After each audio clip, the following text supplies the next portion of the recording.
terminologias aí todas. Tutela provisória, cautelar satisfativa, urgência e evidência, antecedente e incidente. Com esses nomes, vocês conseguem ler o código. Agora vocês conseguem ler. Do 294 ao 311, vocês vão ler e vão ver que ele se vale dessa terminologia. Com isso termina a primeira parte da exposição. Vamos à segunda parte da exposição. A segunda parte da exposição é o saneamento. Meus caros, saneamento, que não tem nada a ver com o tutela provisória, então virem a chave aí. Né? Virem a chave. O saneamento sempre foi a menina dos olhos dos processualistas. Processualista, que é processualista, acha saneamento uma das coisas mais bonitas do Código. Desde o Código 73, que era muito bom também no particular, passando por esse Código que consegue atingir níveis de excelência absurdos no ponto. Porque você veja um momento em que, o saneamento é um momento em que o juiz, tomando pé do que as partes querem, o juiz já tomou pé do que as partes querem. O autor falou, o réu falou, está na mão do juiz, e agora o juiz vai organizar o processo para poder instruir e julgar. Esse é um momento de ápice da atividade jurisdicional, porque o juiz vai ter de definir o que se discute, quais são os pontos controvertidos, quais são as teses discutidas, quais são os meios de prova que devem ser produzidos, como é que deve ser produzido, se não é o caso de fazer um calendário, uma programação, deixar o processo todo organizado, todo arrumado, a discussão bem posta, o debate, evitar que o debate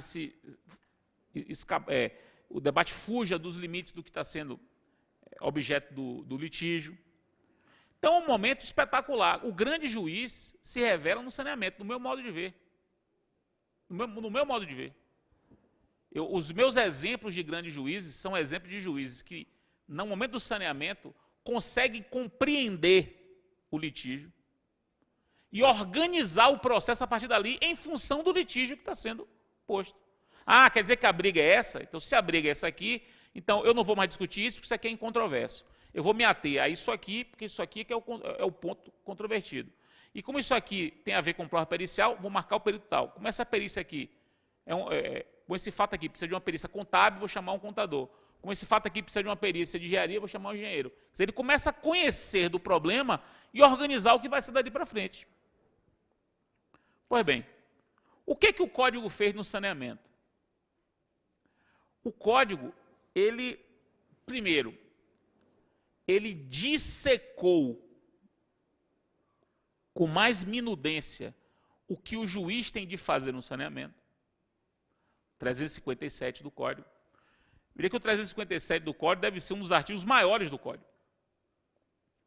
Porque, salvo engano, tem 9 parágrafos do 357. Tem 9 parágrafos. O caput tem 5 incisos. É um artigo que é imenso. É um artigo só que cuida disso. Agora, preste atenção. O que o Código fez de novo? Ele não só dissecou o que o juiz tem de dizer no saneamento, como o Código criou variações de saneamento. Então há, meus caros, agora, 3 possíveis tipos de saneamento. 3 possíveis tipos. Vamos tratar de cada um deles. O saneamento feito pelo juiz sozinho, que é o clássico, Nesse saneamento feito pelo juiz sozinho, diz o artigo 357, o juiz vai resolver as questões processuais pendentes, o juiz vai delimitar as questões de fato sobre as quais recairá a atividade probatória, especificando os meios de prova admitidos, vai definir a distribuição do ônus da prova, porque agora, meus caros, o juiz pode redistribuir o ônus da prova. No Código Novo, o ônus da prova pode ser alterado pelo juiz no caso concreto. E essa alteração do ônus da prova pelo juiz, no caso concreto, se dará no saneamento. Aquilo que todo mundo aqui sabe que é possível de fazer nos processos de consumo, agora pode ser feito em qualquer processo. Qualquer processo. Preenchidos os pressupostos do artigo 373. E é esse o momento do saneamento em que o juiz vai verificar se é o caso de redistribuir o ônus da prova. Além disso, vai delimitar as questões de direito que são relevantes. Quais são as questões de direito discutidas nesse processo? Vai delimitar. E ainda vai marcar audiência de instrução se houver necessidade para isso. Tudo isso o juiz vai fazer nessa audiência. Está tudo aqui no 357, você não precisa nem anotar. Está tudo dito. Percebam a importância de o juiz, nesse momento, delimitar as questões de fato e questões de direito controvertidas. Por que isso é fundamental? Muito possivelmente vocês já devem ter visto que o Código ele exige que o juiz decida com base em questões a respeito das quais as partes puderam se manifestar. O juiz não pode decidir com base em questão a que não foi dada à parte a oportunidade de se manifestar. Não pode, proíbe-se decisão surpresa. Proíbe-se decisão surpresa. Proíbe-se decisão lastreada em questão a respeito da qual não houve a oportunidade de a parte se manifestar. Artigo 10 do Código. O 357 ratifica isso, quando diz que no saneamento o juiz vai identificar quais são as questões discutidas. Porque são essas questões que serão objeto da sentença. Essas questões serão examinadas na sentença tempos depois. Então, diga quais são. Esse processo discute o quê? Discutir esses fatos e discutir essas questões jurídicas. Então, todo o debate vai se travar a partir dali, tendo em vista o que foi saneado. Só que esse saneamento feito pelo juiz, meus caros, ele é basicamente do Código passado. Isso é mais explicadinho, mas é o do Código passado. Só que eu disse para vocês que o Código Novo traz 3 espécies de saneamento. 3. A primeira é um aperfeiçoamento do que havia no Código passado. As outras 2 têm nada a ver com o Código passado. Nada. O Código passado não as prevê. Qual é a segunda? A segunda possibilidade de saneamento está prevista no parágrafo 3º do 357. Parágrafo 3º do 357, que é o saneamento compartilhado. Compartilhado. Que é o seguinte, o juiz, se ele pega uma causa e ele não está compreendendo bem a complexidade da causa, a causa tem um grau de complexidade fática e jurídica, que o juiz, por ser terceiro, não conseguiu captar bem. Muito complexo. O que é que o juiz pode fazer, diz o parágrafo 3º do 357? O juiz marca uma audiência, que é uma audiência para saneamento. Não é uma audiência de instrução, é uma audiência para organizar o processo. O juiz vai marcar, vai chamar as partes e vai organizar o processo com as partes. Vamos lá, partes, todo mundo aqui. Vamos delimitar aqui quais são as questões de direito controvertidas, quais são as questões de fato controvertidas, e fará um saneamento compartilhado. Manifestação evidente do princípio da cooperação. Manifestação evidente do princípio da cooperação. 357, parágrafo 3º. Isso não existe no Código passado. Não existe. E aí vem o terceiro tipo de saneamento. Que é aí que não tem nada a ver mesmo com o Código passado. Que é o saneamento consensual. Que é o seguinte. As partes saneiam o processo. Não é o juiz, as partes. As partes fazem um acordo delimitando as questões controvertidas, as questões incontroversas, quais são os meios de prova que elas querem, como que elas desejam a organização da instrução. Elas organizam isso e elas levam isso para o juiz homologar. E uma vez homologado pelo juiz, esse acordo de organização do processo, uma vez homologado pelo juiz, esse acordo vincula todo mundo. que significa dizer que vincula todo mundo. Todo o debate processual, a partir de então, será o debate travado nos limites do que foi acordado. Se havia algumas questões até ali suscitadas, mas que não entraram nesse acordo, aquelas questões saem do processo. Passam a ser irrelevantes para o processo. Os limites cognitivos do processo são os limites deste acordo. Numa eventual apelação, depois sai a sentença, apelação. A apelação devolve ao tribunal todas as questões discutidas, nos limites do que foi acordado. Como se fosse uma trava. Como se fosse uma trava. Um limitador cognitivo do juiz a partir dali. Já que o juiz homologou, está limitado cognitivamente. Você pode pensar, mas Fred, não há a menor possibilidade de autor e réu fazerem esse acordo. Por que não há a menor possibilidade de autor e réu fazer esse acordo? Autor e réu fazem acordo sobre o objeto do litígio. Não podem fazer acordo sobre o modo como o litígio vai se desenvolver?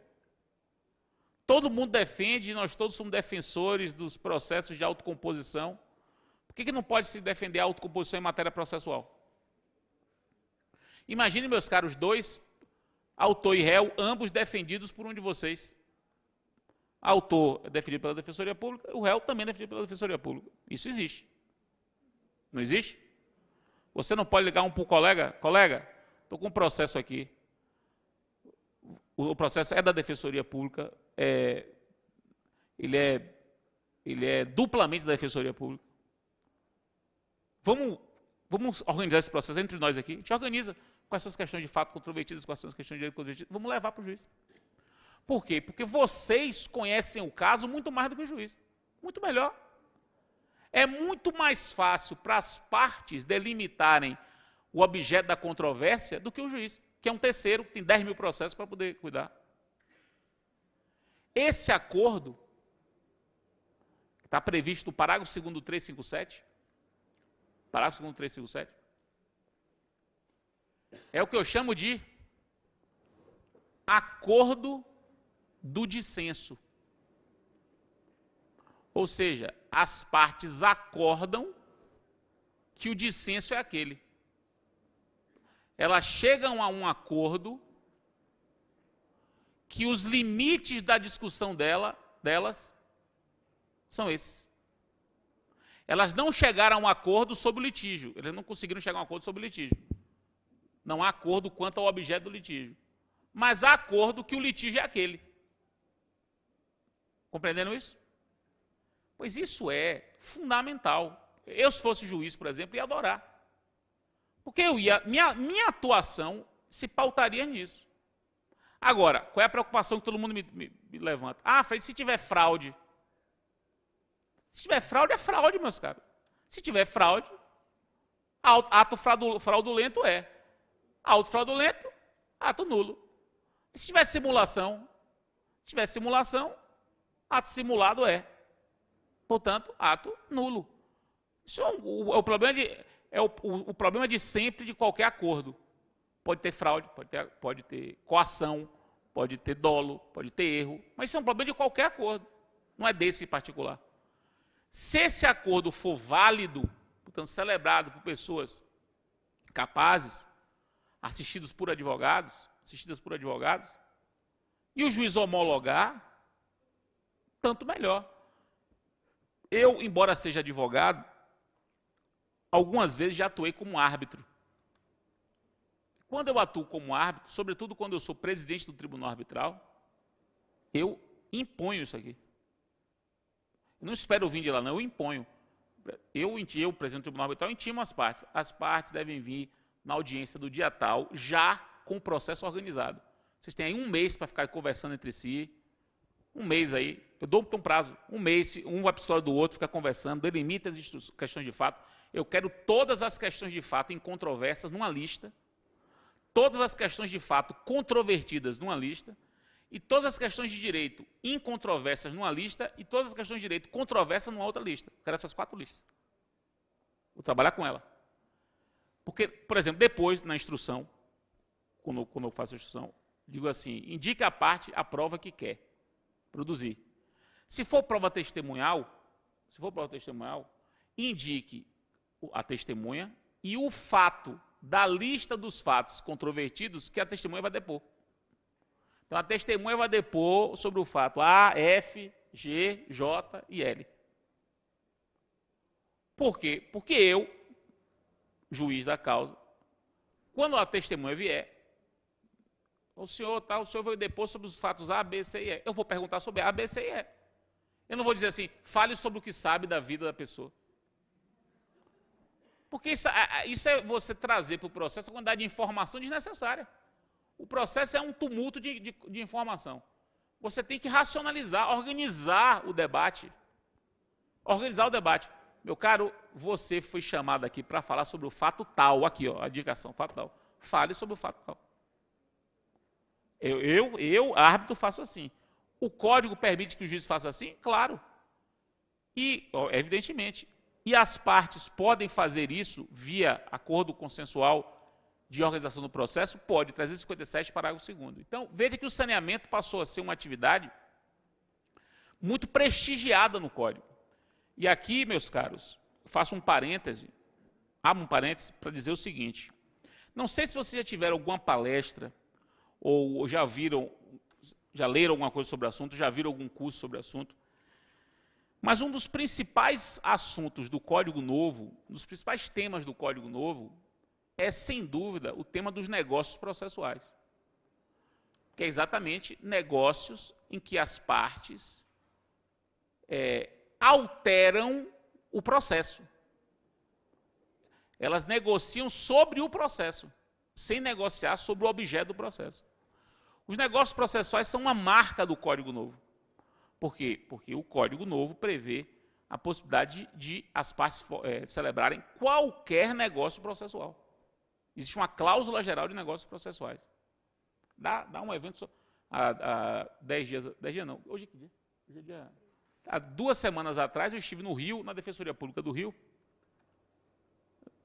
e o tema foi negócios processuais e Defensoria Pública. Porque imagine vocês que fazem muito casos de família. Em negócios processuais, e casos de família costumam ser resolvidos por acordo. Casos de família costumam ser resolvidos por acordo, no mais das vezes. Esse acordo a gente só se preocupa com os aspectos materiais dele. Quantas prestações vão ser os alimentos, qual é o valor dos alimentos, que é o que a gente faz. Como é que fica a partilha. Mas parem para pensar que agora vocês podem acrescentar nesses acordos convenções, cláusulas, para regular a futura execução desse acordo. Então, você já pode, por exemplo, dizer o seguinte, o devedor já admite a penhora de 25% do seu salário, caso não pague. Já pode constar seu acordo. Evitando, portanto, a alegação de impenhorabilidade. Você pode, por exemplo, constar num acordo, por exemplo, num divórcio consensual que vocês fazem. Eu soube que não pode ter um evento. Como é que foi o evento? É o evento das famílias, né? Como é que era o nome? Mutirão das famílias. Na verdade, era um mutirão para fazer divórcio, mas não podia dizer isso, né, para não ter problema. Então, mutirão das famílias. Então, se vocês fazem muito divórcio, no divórcio, a gente se preocupa muito com partilha, guarda de filhos, mudança de nome, o básico, clássico, que são os aspectos de direito material. Mas pensem em futuro processo que discuta aquilo. Pense, por exemplo, o seguinte, não se pode usar prova, eu costumo dizer, dar como exemplo, a cláusula processual anti-baixaria.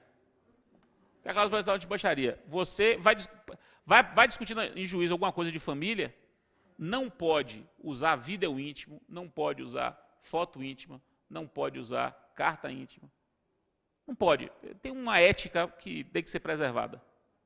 Você pode fazer um acordo, as partes concordarem previamente, não é depois, que depois ninguém vai concordar, mas previamente, você pode fazer um acordo, olha, qualquer briga que a gente tiver na justiça, vai ter que ser uma briga com um limite ético que nós estamos impondo agora, que a gente está de bem. Porque esse é o momento de fazer, é o que eu costumo dizer para meus alunos agora, nesse momento que a gente está vivendo, né? Um momento muito delicado, né? E que, depois de muito tempo, os juristas são chamados a falar, né? Agora todo mundo é jurista. Você tem 100 milhões de juristas, são as pessoas que usam WhatsApp e Facebook do Brasil, 100 milhões de pessoas, 100 milhões de juristas, todo mundo opina sobre tudo, todo mundo tem uma opinião jurídica sobre tudo. Então, o direito está vivendo um momento complicado, né? E nessas horas que o direito é testado. Então, você testa a sua compreensão sobre o devido processo legal, você testa se vale a pena apostar na democracia, você testa se vale a pena ter um judiciário independente. Nessas horas é que você vai testando os limites do direito. Quando a raiva bate, né? Quando a raiva, vou partir para cima, vou dar o exemplo de Lula. Lula é um bandido, então Lula tem mais que se quebrar mesmo, não precisa citar ele, não precisa ouvi-lo, ele não tem direito a contraditório, tem que mandar prender. Por quê? Porque é Lula, eu odeio Lula, tem que ser assim. Mesma coisa com o Bolsonaro. Se bem que o Bolsonaro... Até podia abrir uma exceção, né? Mas é só um comentário, ninguém ouviu falar isso, Mas nessas horas é que é duro o direito, as cláusulas de garantia funcionam para esses momentos, momento de raiva. Eu quero matar, não posso porque não cabe pena de morte. Aí você fica, quando não cabe pena de morte, porque direito fundamental, é um bloqueio contra a minha raiva, contra meu ódio. É um bloqueio, não pode matar, não posso matar. Aí o direito é testado, nesse momento. Por isso que é bom você fazer o direito, no momento que está todo mundo de paz, porque você regula, vamos regular para o futuro. Quando a gente brigar. Não sei se acontece com vocês, né? Mas muitos amigos meus, quer dizer, amigos meus, pessoas da minha geração, quando você dizia assim, você casou ou casou? Fez pacto antinupcial? Não. Nós vamos viver para sempre. O que é meu é dela, o que é dela é meu. E a gente sabe que não é assim, né? Aí quando tem a briga, aí é uma desgraça, aí a baixaria acontece, vira inimigo. Por isso que é bom antes regular. Então você pode, por exemplo, num acordo, colocar uma cláusula anti-baixaria, que é uma cláusula processual atípica, permitida pelo Código. Então é preciso abrir a cabeça para esse assunto, que daria um outro evento. Tem que ter uma palestra só sobre esse assunto. São negócios processuais atípicos. Eu usei isso como exemplo porque o 357, parágrafo 2º, que fala do acordo de organização do processo, é um exemplo de negócio processual, embora negócio processual típico. Esse não é atípico, é típico, está expressamente regulado pelo Código. Com isso, meus caros, eu termino a minha exposição dos dois assuntos e abro agora para... são 15 minutos de debatedor e mais 15 da plateia, é isso? Sim. Pronto, então, muitíssimo obrigado, espero que tenham gostado.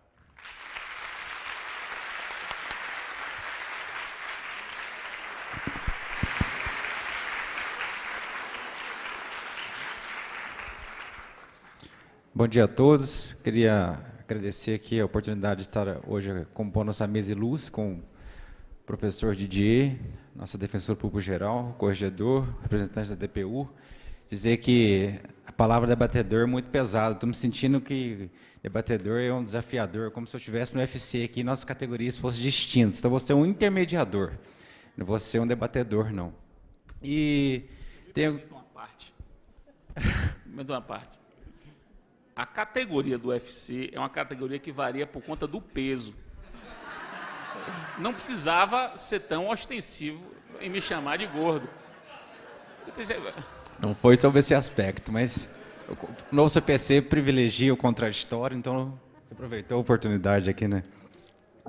Tenho vários questionamentos, querido, de índole pessoal, de estudos, mas eu queria trazer mais uma feição prática contida do nosso dia a dia enquanto defensor público, e me veio aqui uma situação interessante na tutela provisória, na perspectiva da tutela de antecipação, como se disse, satisfativa. O novo CPC trouxe a ideia de que se você obtiver a concessão ali já no início da tutela satisfativa, se você não vier a emendar, segundo o CPC, vai implicar na extinção. E o TJ de Minas diz que é facultativo, porque ele entende que não vai se extinguir. E ao réu, se o réu não recorrer, ela vai se estabilizar. O senhor disse agravar, mas o Código disse recorrer. Daí a pergunta seria a seguinte: eu já posso, na minha petição inicial, já trazer o pedido de natureza satisfativa junto com o pleito principal. Isso, isso não vai de acordo com o código, mas não tem sanção. E outra, na perspectiva do réu, eu poderia manejar o embargo de declaração com efeito infringente antes de agravar e com isso não ser sancionado com a extinção? Vamos lá. Veja, a tutela provisória pode ser pedida juntamente com o pedido de tutela final? Pode. É a tutela incidente. Eu falei isso aqui, né? Tutela pode ser incidental quando ela é formulada juntamente com o pedido de tutela final ou depois. Então, plenamente possível. Plenamente possível. O que o TJ de Minas propôs, e que eu acho que tem razão, eu até defendo isso no meu livro, é o seguinte, ó, como a tutela é antecedente, eu disse a vocês que o autor tem que aditar a petição inicial depois.